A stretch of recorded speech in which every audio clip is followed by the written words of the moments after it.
Okay, and we are live. ¿Qué tal, amigos? Stuart here from Spain Speaks with this evening's live stream. It is 7:40 p.m. It is the 2nd of July, 2024, and we're going to look at some of the main stories that have caught my attention in the press here today in Spain. Some comments that have been left on videos recently too by viewers, the usual formula for these live streams and other news videos that I put out. But here, also in the live stream, we'll go into the chat section at the end and see what's happening with viewers there in the chat section. So if you're in the chat section watching this evening, say hello. Now, straight into the news, and bad news for Spain's number one fugitive, Mr. Carles Puigdemont, who was hoping to come back to his homeland of Catalonia as soon as he can, but apparently it's not going to be that easy because Spain's Supreme Court has rejected the amnesty law for embezzlement during the Catalan process and maintains Mr. Puigdemont's arrest warrant. The magistrates who tried the process in the Supreme Court have refused to grant amnesty for embezzlement to the former Vice President of the government, Oriol Junqueras, and the rest of those convicted for the illegal referendum of the 1st of October, I think it was. The investigating judge, Pablo Llarena, has also refused to pardon the embezzlement of the former President of the Generalitat, Carles Puigdemont, and maintains his arrest warrant. According to the two orders against which there is room for appeal issued on Monday, the criminal chamber has also given a period of 10 days for the parties to decide whether they see fit to raise a question of unconstitutionality before the Constitutional Court to rule on the amnesty for the crime of disobedience. So as I said, bad news for Mr. Puigdemont, who would like to be sitting down looking at the Mediterranean Sea from Catalonia, enjoying some pan tumaca and also a nice glass of cava. But it's not the case because the arrest warrant is still there for Mr. Puigdemont. And let's be honest, he's not happy, and he has immediately appealed this decision. And now it goes to the Constitutional Court, where apparently the government is confident of getting it approved because from what the opposition say, the numbers are stacked in the Constitutional Court in favour of the socialist government. So 10 more days, we'll see if this changes, but the Spain Supreme Court standing firm on the decision to keep those embezzlement charges there for Mr. Puigdemont and company. Second piece of news now, and there's more rich Spaniards than ever before. Taxpayers earning more than 601,000 euros have surged by 25% in Spain, believe it or not. Spain has more high earners than ever before in 2022, driven by the positive trend in corporate profits and the strong performance of the economy and employment. The number of people with annual incomes of over 601,000 euros grew by 25% compared to the previous year, reaching almost 15,200 individuals. This is by far the largest number in a series tracked by the tax agency, which analyzes the evolution of personal income tax, updated by the agency this Monday. The previous record was in 2021, with 12,178 individuals joining this exclusive group, but this number was only slightly above that of 2019 before the health and economic crisis hit Spain, of course. So there we go, more rich Spaniards than ever, people that enjoy an income of over 601,000 euros, considered to be rich here in Spain if you have that amount. And of course, the Agencia Tributaria keeping a close eye on those people to make sure that the money coming in is of legal origin, no doubt, but up, as we saw there. What was the percentage? 25% up compared to the previous year. So some people doing well in this country. A lot of contradicting information, of course. In some articles, you read that Spain is the country in Europe closest, the third closest to the poverty, with the highest poverty index, and then you read stories like this, that more people are getting over 601,000 euros a year. So the disparity in income here in Spain also on the rise. And the final piece of news here, and again, the tourism industry dominating headlines because nobody can work out what's going on at the moment. More tourists, foreign tourists than ever coming to Spain, and more people than ever complaining about those foreign tourists. And as we can see here, Spain's self-inflicted wound. Tourism saves the economy, but its enemies are multiplying.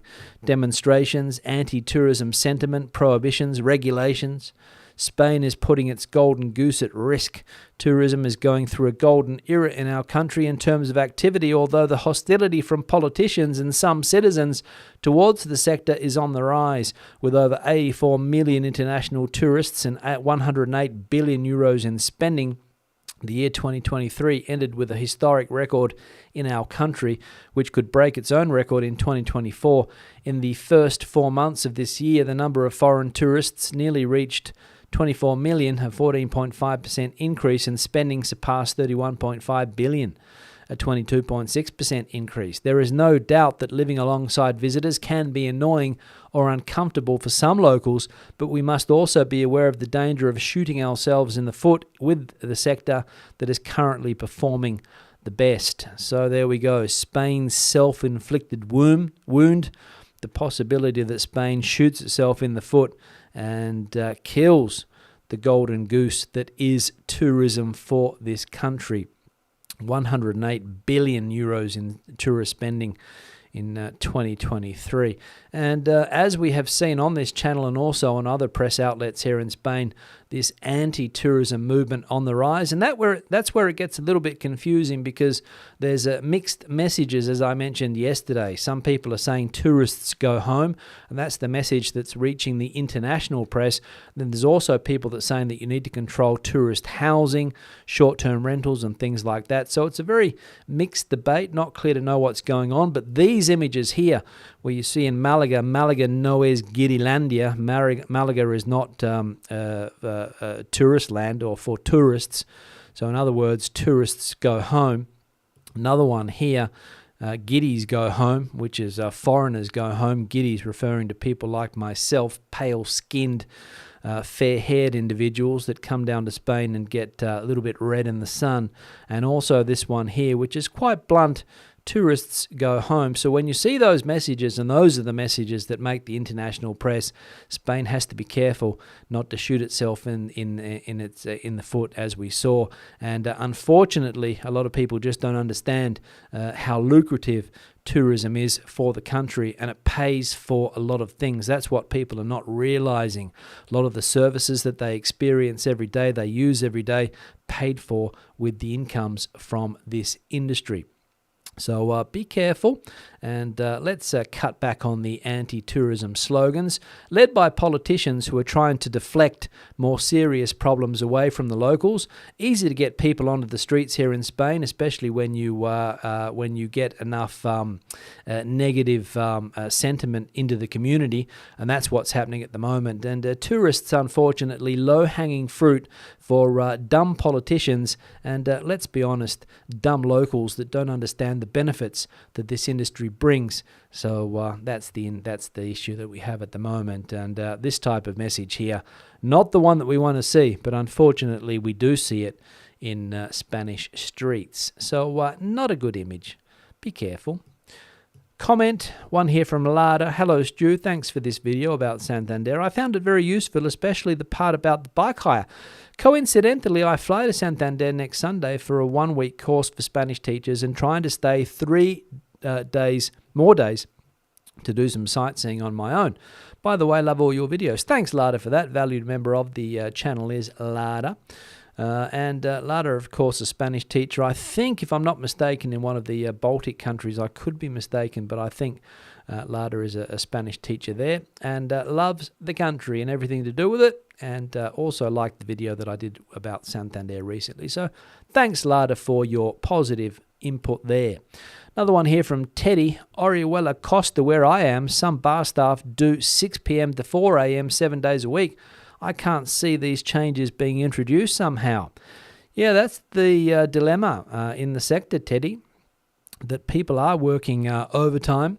Some people probably feel that they're being exploited, but some people want to take advantage of the summer months and make the money while they can, make hay while the sun shines, as they say, and that's what people do. However, the Labour Ministry in Madrid wants to change the working hours of people here, and according to the business lobbies, it's going to affect a lot of businesses economically, having to pay people the same amount of money to work less.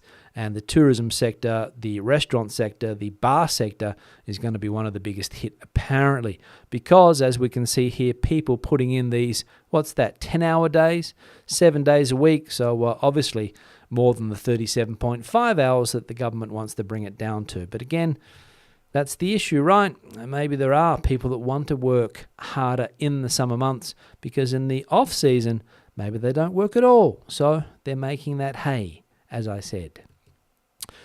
We saw that one from Teddy. This one here from Philip. Why doesn't someone come clean and lay the blame on the government for not supplying accommodation for locals only as they had in Gran Canaria when I was living there 20 years ago? Good question, Philip. And the reason is because politicians, as I said before, are trying to deflect the other problems of their local areas or the country with this easy target, which is tourism. Too many tourists, too many giddies. We can't enjoy our country anymore. And getting people onto the streets to complain, not taking into consideration, as I said before, the wealth that the sector brings. So basically that's it. And politicians are obviously controlling the masses, as they sometimes do. One here from Robert. Last year, 2 sunbeds and a parasol on San Matias Beach in 2023, €13.50. 2024, same beach, same beds, front line, €23.50. Or if you want a double bed with a canopy, get ready, €70. Yes, €70 per visit. No half days, no rebate for rain. What the hell is council doing in Mallorca?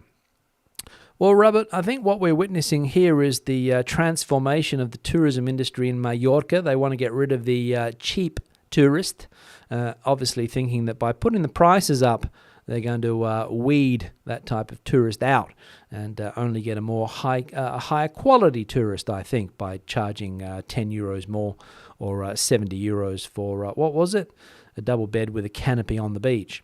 Or it could be, as somebody mentioned, that a lot of these services have been privatized and companies are trying to squeeze the tourist for as much as they can. In Spanish, there's an expression which is called hacer el verano, which means basically that you make all of your money in the summer months and nothing in the rest of the year. And that's what they're trying to do, obviously. Make their summer dreams come true by basically exploiting people, charging them, what's the price there? €10 more due to inflation for the same product on the beach there in Calvia. Another one here from Paul. Hi, Stuart. With reference to locals complaining about their beaches, we're currently in Mallorca and we have to agree with their concerns. Local government has allowed the massive expansion of private companies, sunbeds and shades. There we go. That's where I read this. So much so, locals are being priced away from the better areas of their own facilities. And that's another issue. Locals can't afford to go there. So high-end tourists, no locals and no low-end tourists, and that's what you get. Price them out. That's what's happening, unfortunately. Safib, tourism is approximately 12% of GDP, so it's not the be-all and end-all, but is still significant. I can sympathise with locals, though. They still want tourists, BYF, just not so much as the second home Airbnb stuff. I think I understand that comment, not very clear.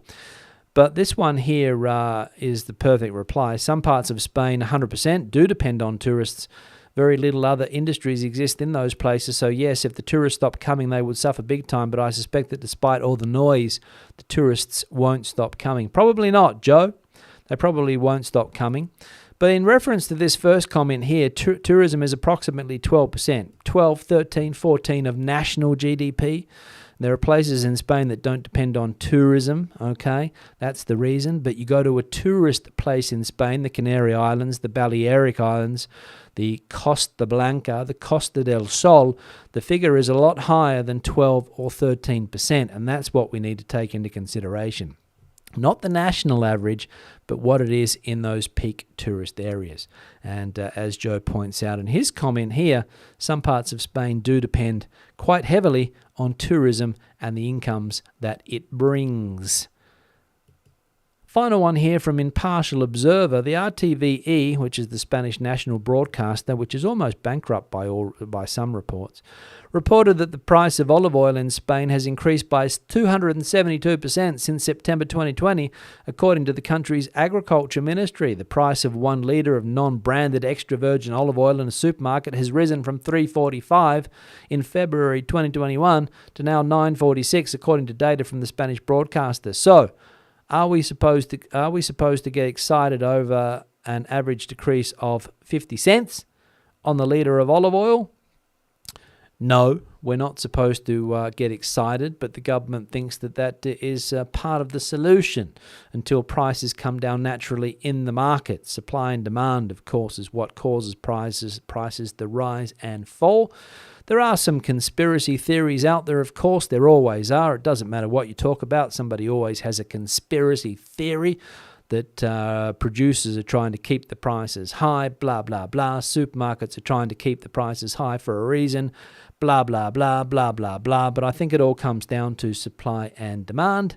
And hopefully when the supply picks up and satisfies the demand, the price will come down. But of course, now the demand is higher than supply, hence the high price, which seems fairly logic, right?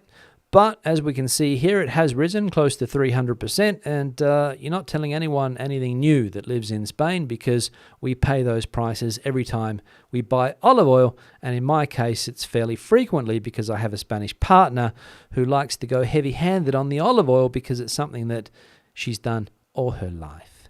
And very difficult to stop when she's putting that olive oil onto her toast in the morning and it drips onto the plate. That's what I'm trying to stop, but difficult to ration this product here.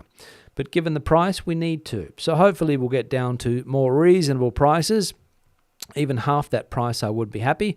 If it falls back down to the 2021 price of $3.45, I'll be jumping around like the happiest guy in Spain if that ever happens. But we'll wait and see. I'm optimistic. Now into the comments. We've already had a look at that. Go into the chat section in just a moment. Before I do, backdrop change time. This one was sent in from the, let me see if I can read it, the Areca family who live in the States, recently in Bilbao and planning a move to Bilbao, and took this picture of one of Spain's best cities, in my opinion. The city of Bilbao. We can see there the famous bridge. Can't remember what it's called, even though I was there recently. We can also see, I think, we can't see the Guggenheim, I don't think, from there. Maybe that's it there in the background. I'm not sure. But the famous Ria de Bilbao, which was full of people recently when the football club from Bilbao celebrated the King's Cup victory. People jumped into the river, which is now apparently cleaner than it used to be. So thanks for sending that picture through, the Areca family of Bilbao. Thank you very much for that. And if you've got a similar picture you would like to see on the backdrop, the email address is this one here, spainspeaks@gmail.com. So feel free to send the pictures through to that email address. Or any other information that you would like to bring my attention to, spainspeaks@gmail.com is the email address. Now, while I'm here with things on the screen, the like button's also going up. 49 currently. Maybe you'll be like number 50 if you hit the like button. You'll find it below the video where it says like or dislike. Hit the like button, please. Also, to people that have supported the channel in recent times, super thanks. Buying me a coffee, super chat on the live streams, Patreon supporters, and also my channel members, where the other day we hit 50 excuse me, channel members. So thank you very much for your support with this channel. Thank you very much. Now, into the chat section I'm going to go. Let's see what's happening here. Let me scroll up to the top. Pamela, the first person that I can see here, coming in from San Juan, I think it is, down there in the south of Spain. G'day, Pamela. Sani also in the chat. G'day, Sani, coming in from Basingstoke. Richard, valued member, coming in from North Yorks. Weather is dismal for July. I thought it was summer last week. This week it's dismal. Last week, summer. High Flyer, valued member 2, coming in from Vicar, just outside Roquetas, down there in Almeria. Back to UK weather on Thursday, sadly. Very short stay, John, this time around. Brad's in the chat for the first time in the live stream, coming in from Marbella, the beautiful sea, Marbella. Salud a todos. Marbella, of course, once the playground of the rich and famous. Don't know whether it still is, but it used to be. It used to be. Amanda coming in from Shropshire in the UK.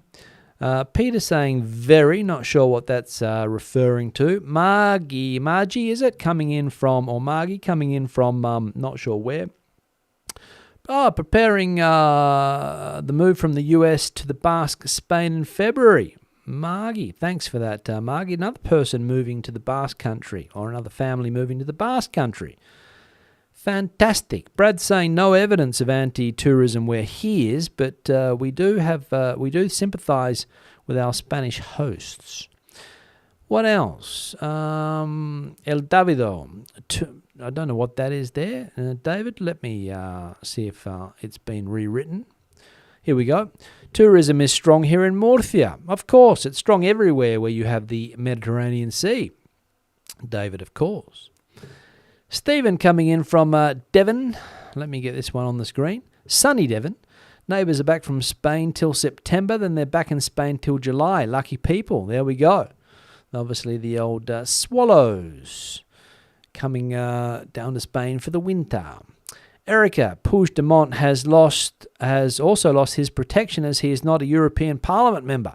I imagine this situation will help the tribunal, the Constitutional Court, to manoeuvre with respect to the so-called amnesty. Yeah, the government wants him back, and I think what the government wants normally happens, as we have seen. If they don't get support, they just push things through without any support, basically. That's what happens. Marianne saying that income disparity is widespread across the globe. Of course it is. Of course it is. Darren saying that hope all is well. Been on holiday to North Wales and had a good time. A bit cloudy, but light rain in Sidcup today. Thanks, Darren, for that. Thought I hadn't seen you for a while. Good to see you back. Andres, valued member coming in from Pasadena, raised the hotel Airbnb taxes. California, $12 to $20. Euro taxes I've seen are ridiculous. So tax is the solution according to Andres. Could be. Erica coming in from Terrassa. We saw a comment there before from Erica. Lovely walking up yesterday, hearing rain.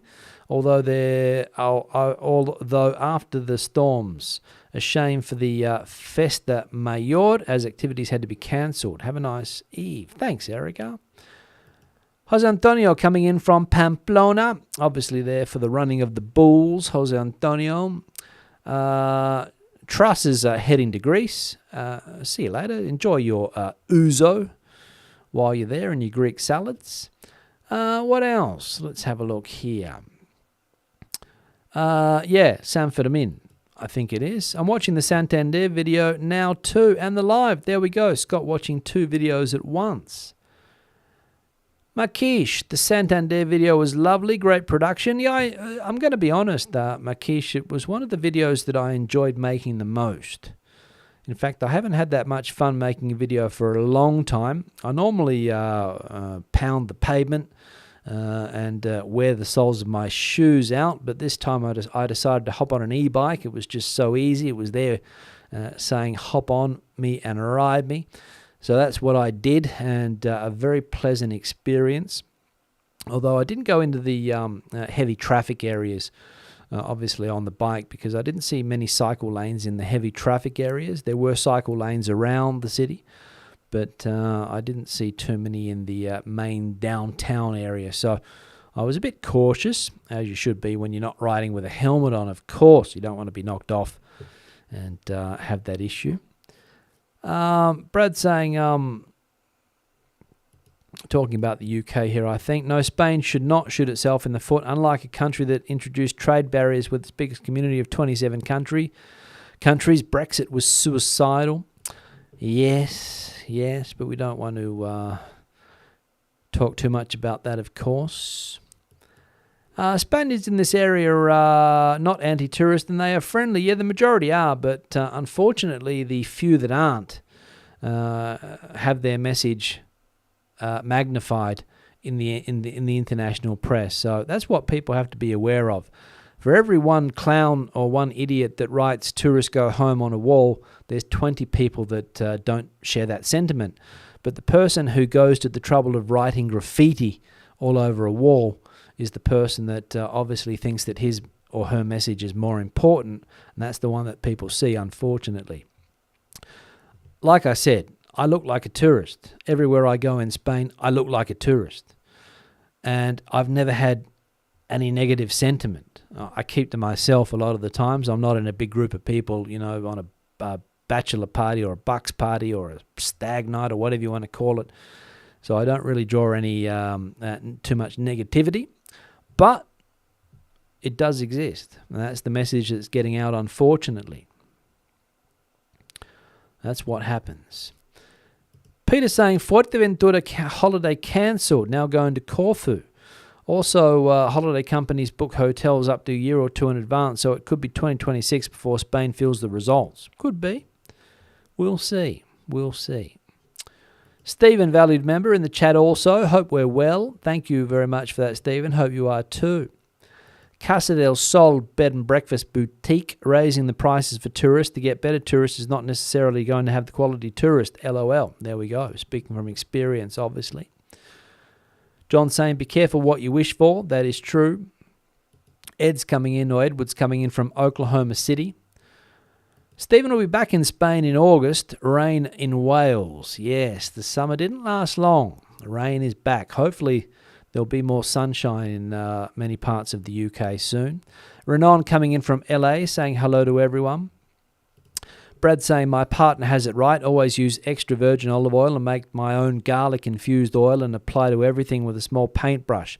There we go. Maybe I need to introduce a paintbrush, Brad, to reduce the amount, because the free pour on the bread, I see a lot of it lying on the plate afterwards. And with the price of olive oil, it's only 8 times more expensive than fuel. You got to be careful. Chris saying that wife and I in Palma Nova 2 weeks ago, I must say, didn't notice any tourist attitudes, but maybe it takes a while to filter through. Yeah, like I said, I haven't seen it, but the images are out there. And it's amazing how many Reddit conversations. You might say, well, it's only on Reddit, but these places have a big influence on people's decisions, what they read on these online forums and the images that they see in the press. So you come down here, you don't really experience it much at all, but you might come across the odd sign, you take a photo of it, and all of a sudden it goes viral, and that's the issue. Like I said, 1 in 20, 1 in 25 people might share that sentiment. Not a huge amount, 1 in 4, but that's the message that's getting across, right?